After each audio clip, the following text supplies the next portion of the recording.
Howdy, my name is Angelica, and today we'll be talking about how 3D printed tissues can keep athletes and other load bearing professions in action. So, first, I'm going to give an overview of the clinical or biomedical need that is related to this. Right now, there is a clinical need to improve the healing process of bones and cartilage that are usually damaged from load bearing activities, especially for the knees, ankles, and elbows. So why is this important? These injuries are usually very painful and can lead to consequences like disabling arthritis and can stop people in these fields from going on in their careers. These injuries are complex due to the detailed structure of the tissue and the consequences associated with them, which is why a complex procedure is needed to effectively treat it. There have also been some challenges associated with treating or intervening with these injuries, such as the gradient nature of cartilage into bone and its porosity being difficult to reproduce in the lab, as well as osteochondral tissues being organized in structure with different pore sizes and degrees of mineralization, so mimicking these tissues will need to be accurate and on point. Luckily, scientists at Rice University and the University of Maryland engineered scaffolds for 3D printing, and they have custom mixtures of hydroxyapatite, HA, and polycaprolactone, PCl, with embedded pores that allow this material to easily integrate with the patient's body. Next, I'm going to give an analysis of the properties of the scaffold and how they make the scaffold ideal.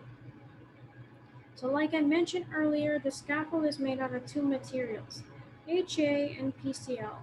HA is a ceramic that contains osteoconductive properties, biocompatibility, bioactivity, and great mechanical strength, due to reasons like having a high compressive strength and so on.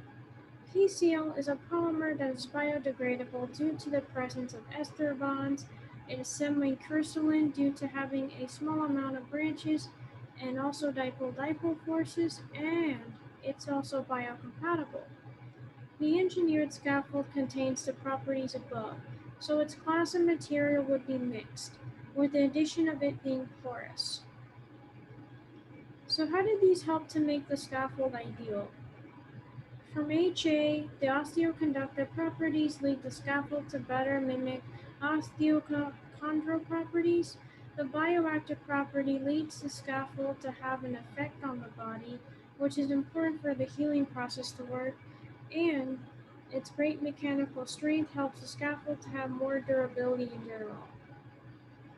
For PCl, the biodegradability leads the scaffold to not take up as much space when it starts to become unused, and allows for it to have better integration with body parts. Additionally, by being semi-crystalline, it allows the substance to be more solid at somewhat high or low temperatures. The biocompatibility in both substances allow the scaffold to be tolerated in the body without any toxic or immunological response from that. Lastly, the porosity allows vasculature to grow in from the patient's bone. And now I will talk about the conclusion resulting from this. Therefore, the engineered scaffold is the best compared to other approaches because it's the most successful at mimicking the properties of osteochondral tissues while having a good mechanical structure to do so.